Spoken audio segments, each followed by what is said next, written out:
Hello everyone, welcome back to my new video. আশা করছি তোমরা সবাই খুব ভালো আছো, আমিও খুব ভালো আছি। তো আজ যে ভিডিওটা আমি তোমাদের সঙ্গে শেয়ার করছি এটা হচ্ছে 31st মে মানে শনিবারের। এই দিন আমাদের পাড়ায় ছিল শীতলা পুজো। প্রত্যেক বছরই জানো তো এপ্রিল মে মাস নাগাদ এই শীতলা পুজোটা আমাদের পাড়ায় হয়ে থাকে।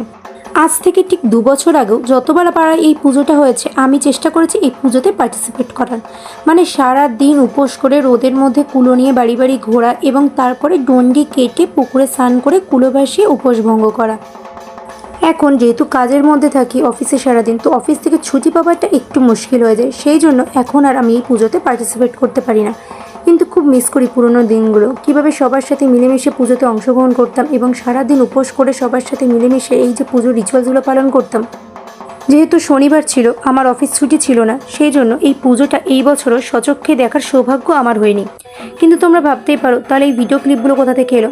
আসলে বাড়িতে আমার দিদি, বাবা, দিদা সবাই ছিল, তারা আমাকে যথেষ্ট সাপোর্ট করে এই ভিডিও করার জন্য।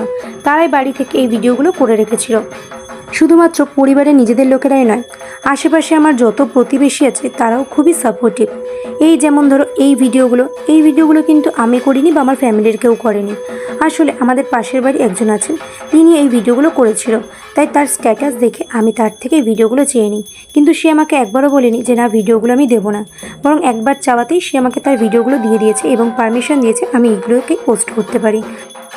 আজকে শুধু শীতলা পুজো নয়, শীতলা এবং মনসা পুজো একসাথে হয়। আর জানো তো ছোটোবেলা থেকেই দেখে আসছি এই পুজোর দিনে বেশ কিছু অলৌকিক ঘটনা, যা হয়তো কোনো সায়েন্সকে বা ফিলোসফি যুক্তিকেও হার মানাবে। কিন্তু ওই আছে না, কোনো সময় সায়েন্সও হেরে যায় বিশ্বাসের কাছে। ব্যাপারটা হচ্ছে সেরকমই। আমার চোখে না দেখলে হয়তো কিছু কিছু জিনিসকে আমি বিশ্বাসই করতে পারতাম না। যেহেতু চোখের সামনে কিছু অলৌকিক ঘটনা এই পুজোর দিনে দেখি, তাই সেগুলোকে বিশ্বাস করতে বাধ্য হই। এই ভিডিওটা তোমাদের যদি একটুও ভালো লাগে please like, comment, share and subscribe করে দিও। আর ফেসবুক পেজ থেকে দেখলে ফেসবুক পেজটা ফলো করে রেখো প্লিজ। এখন প্রায় ঘড়িতে বাজে ওই রাত 9টা মতো, আর আমি দেখো অফিস থেকে বাড়ি এসে একদম ফ্রেশ হয়ে রেডি হয়ে চলে এসেছি জ্যোতিদের বাড়িতে। কারণ আজকে যে বাড়িতে শীতলা মনসা পুজো ছিল সেই বাড়িতেই আমাদের রাত্রে নিমন্ত্রণ আছে খাবার জন্য। তাই আমি আর জ্যোতি এখন যাব তারা যেখানে খাওয়ানোর আয়োজন করেছে সেইখানে। বাইরে বৃষ্টি পড়ছে আর আমরা এখন যাচ্ছি খেতে। কি করব, খাওয়া।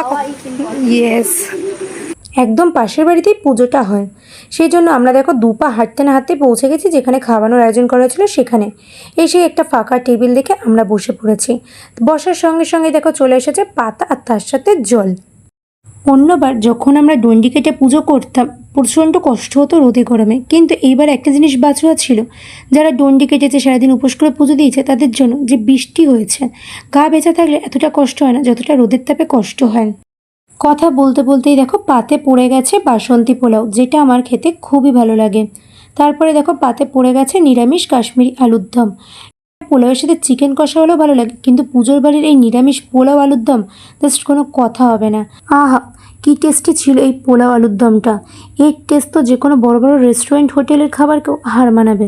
এখন আমি ভয়েস ওভার দিচ্ছি আর এই খাবার ভিডিওটা দেখছি, নিজেরই যেন ক্রেভিংস হচ্ছে। এত টেস্টি হয়েছিল এই পোলাও আর আলুর দমটা খেতে। পোলাও আলুর দম খাওয়া শেষ করতে করতে দেখো পাতে পড়ে গেছে পায়েস। তো সব খাওয়া দাওয়া কমপ্লিট করে এখন বাজে প্রায় রাত ওই 10টা সাড়ে 10টা।